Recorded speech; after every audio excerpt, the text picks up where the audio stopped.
Ciudadanos se sorprenden cuando su información personal, sus datos aparecen en manos de terceros. Pero ¿qué implicaciones pueden tener esto y qué riesgos tiene el que nuestros datos sean de dominio público? Hoy el abogado Adalid Medrano, muy buenos días abogado, gracias por acompañarnos, nos habla al respecto.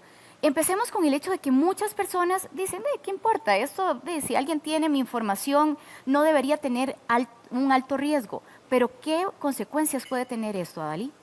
Sí, claro, es importante que las personas entiendan que nuestros datos tienen un valor importante en el mercado, tanto para empresas que quieren generar publicidad, pero también para los ciberdelincuentes y a su vez a personas dentro de nuestro círculo de relaciones que a través de acceso a información pueden empoderarse para tratar de influir en nuestras vidas. Entonces vemos cómo controlar nuestros datos puede empoderarnos o puede ponernos vulnerables, ¿verdad? Lucy Brenes nos hace justamente una consulta. Ella dice que la llaman constantemente para pedirle información. Este es el caso de Lucy. Vamos a ver. Buenas, vieras que tengo una pregunta. A mí me llaman cobrándome deudas del ex esposo de una amiga y yo no sé de dónde cogen mi número de teléfono o cómo es que hacen esas llamadas y son frecuentes, no entiendo. Qué impresionante estos casos porque son muy frecuentes. No es un familiar directo, es el ex esposo de una amiga. ¿Cómo llegan a ella? Sí, bueno, en ese sentido las personas, hay diferentes formas como una persona puede obtener información de alguien. Empecemos por algo básico. A veces las personas se encuentran en su vida diaria dando sus datos personales digamos que en sorteos, en línea. Adicionalmente, tenemos una muy mala administración de las bases de datos que hay sobre las personas a nivel nacional. Entonces, a veces puede ser muy fácil para una persona con acceso a herramientas para obtener información sobre los costarricenses. Y los delincuentes son los principales que son expertos en investigar toda esa información que usted ha dejado en su vida diaria para tratar de explotarla en su contra. Entonces, tras de que puede haber información en los buros de créditos, nos encontramos información que han dado voluntariamente en sorteos, que le dan tratamiento ilegal y por supuesto que en este mercado negro de datos personales y en la mala administración que hacen las personas sobre su imagen, sobre su huella digital, eso genera vulnerabilidades importantes. Jairo González también nos comenta una situación particular que ha vivido y la vamos a ver a continuación. Es una falta de respeto para uno porque en primer lugar es tu privacidad, ¿verdad? Entonces, no, me parece completamente incorrecto, para nada. Lo más preocupante es el manejo de datos, la información personal, tarjetas, de tantos peligros que hay ahora con tantas estafas, entonces creo que es una de las cosas más increíbles. ¿Podrían estafarme con mis datos personales, Adalid? De hecho, precisamente los ciberdelincuentes aprovechan toda la información suya para utilizarla en su contra. Entonces, todos los días las personas en Costa Rica reciben llamadas para engañarles. ¿Y cuál es la mejor forma que pueden utilizar los delincuentes para hacerle creer a usted que son una entidad bancaria, una institución del Estado? Es brindarle información suya que usted cree que solo el Estado o una institución pública o su banco, digamos, puede tener. Le dan esa información, le dicen información de sus hijos, de sus salarios, cuánta información personal tengan en su poder para ganarse su confianza y ahí usted se dice, bueno, probablemente sí sean quien dice ser porque tienen mucha información mía. Claro. Lo que no sabemos es que existe un gran mercado negro de datos personales en Costa Rica, algunos en la superficie, otros más escondidos y los delincuentes van acaparándolos para ver cómo lo pueden utilizar en nuestra contra. ¿Cuáles son esos errores comunes que estamos cometiendo constantemente, que estamos vulnerando nuestra información y somos nosotros mismos la que lo estamos dando sin darnos cuenta? Sí, claro. Bueno, la primera sería esta que dijimos al principio. Usted llena formularios para participar en cualquier sorteo y no se pone a preguntar cómo van a tratar sus datos personales. Las empresas están en la obligación de decirle a usted cómo van a tratar esos datos. Entonces, si usted llena un sorteo, ahí tiene que decir con qué fines se van a tratar esos datos. Están en la obligación de hacerlo para que usted tenga un consentimiento informado de cómo van a tratar su información. De la misma forma, a veces instalamos aplicaciones en nuestros dispositivos móviles que hacen un tratamiento de datos que pueden no ser el más transparente, porque de ahí podría generarse una venta de datos o en algunas otras ocasiones podría generar que tengan funciones maliciosas que terminan robando nuestra información. Entonces hay que tener mucho cuidado en general, tratar de investigar muy bien quiénes son las aplicaciones, quiénes están detrás de las aplicaciones, qué funciones hacen, qué accesos nos solicitan a nuestra información y en general tratar de disminuir la cantidad de datos que nosotros compartimos en redes sociales, porque en la actualidad compartimos todo. Eduardo Aragón también tiene un comentario que hacernos al respecto y vamos a verlo. Malísimo, porque ¿qué tienen que andarle llamando a uno, verdad? De hecho, un día me llamaron para ofrecerme una tarjeta.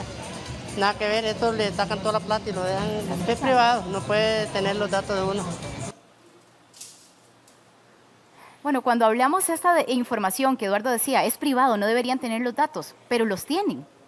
Pero los tienen. De hecho, Costa Rica debe avanzar en una reforma estructural de su legislación de protección de datos personales para fortalecer la Agencia de Protección de Datos, pero al mismo tiempo dar herramientas para que la gente se pueda defender. En este momento podríamos decir que tenemos una agencia de adorno, pero se debe detener el tráfico de datos personales, porque hay dos vías. Está la vía penal, porque en Costa Rica vender datos personales es delito, entonces la Fiscalía puede proceder en contra de estas bandas que trafican datos personales, pero al mismo tiempo, si una empresa hace un tratamiento ilegal de sus datos personales, usted puede ir a interponer la denuncia a la Agencia de Protección de Datos de los Habitantes, ProHab, que es un procedimiento gratuito y usted puede defenderse. Entonces, ¿qué podemos hacer? Tratar de controlar más con quién compartimos nuestra información, solicitar información de cómo tratan nuestros datos personales. Cuando descargamos aplicaciones nacionales o extranjeras, verificar las políticas de privacidad, verificar ahora que en Apple existe estas tarjetitas de privacidad, ver cómo están tratando nuestros datos personales, que ahí tienen que especificarlo, para tratar de empoderarnos un poquito más y saber que la información es nuestra y que el hecho que nos estén dando un servicio gratuito o que nos estén dando un servicio no les da una libertad absoluta para tratar nuestros datos personales. Son nuestros, nos pueden perjudicar y hay que ser conscientes de eso. Ahora, ¿será que podemos de alguna manera que esa información vuelva a nosotros, o sea, que no sea pública? Douglas Mora tiene una consulta al respecto. Claro. Personalmente creo que no debería de ser accesible para cualquier persona. En lugares como Estados Unidos existen cosas como el Do Not Call List, entonces uno puede pedir cuando lo llaman de un banco o algo así para ofrecerle tarjetas, agrégueme a esa lista de no llamar y se supone que deberían entonces de dejar de hacerlo, pero aquí no hay un reglamento para eso, así que cualquier persona lo llama a uno para lo que sea.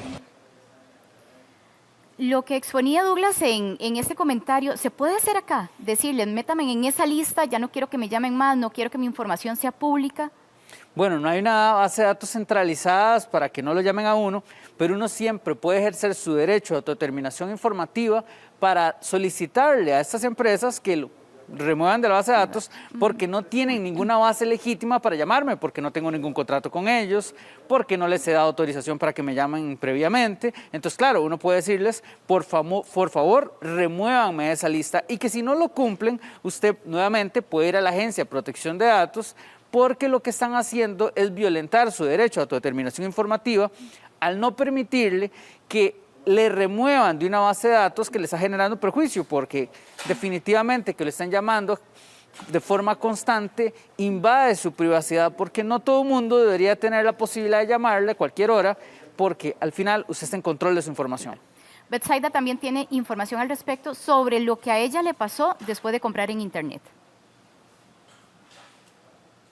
Hola, vieras que yo quería hacerles una pregunta. Es que yo había comprado unas cosas por internet y desde que pasó eso siempre me llegan a mi correo electrónico y a mi Facebook muchos mensajes de spam y publicidad relacionada con lo mismo y no me dejan de llegar. Entonces quisiera saber cómo qué se puede hacer para evitar esto. Muchas gracias. Perfecto. ¿Cómo hacemos con el manejo de esa información, verdad? Ingresamos a internet, dejamos algunos datos y luego empieza ese montón de spam, como lo decía Betsaida. ¿Qué es lo que está pasando ahí? Bueno, tenemos que tomar en cuenta que cada vez que nosotros generamos una relación con una empresa, al final de alguna forma consentimos que puedan enviarnos información, pero eso sí, de forma específica con esta empresa. Y en cualquier momento usted puede revocar ese permiso. Lo normal, sea una empresa nacional o internacional, es que usted al final del correo pueda desinscribirse de esta base de datos. Y si es una empresa nacional, usted se desinscribe, le siguen llegando y usted cree que no están respetando su derecho para suprimir su información, usted puede ir a la Agencia de Protección de Datos e interponer la denuncia. Y si en algún momento a usted le queda claro que están vendiendo su información, esto en Costa Rica también es delito. Perfecto. David Medrano, abogado, muchísimas gracias por acompañarnos a cuidar nuestros datos. Son fundamentalmente, ¿verdad?, prioritarios para que no estén en manos de cualquiera. Muy amable. Así es.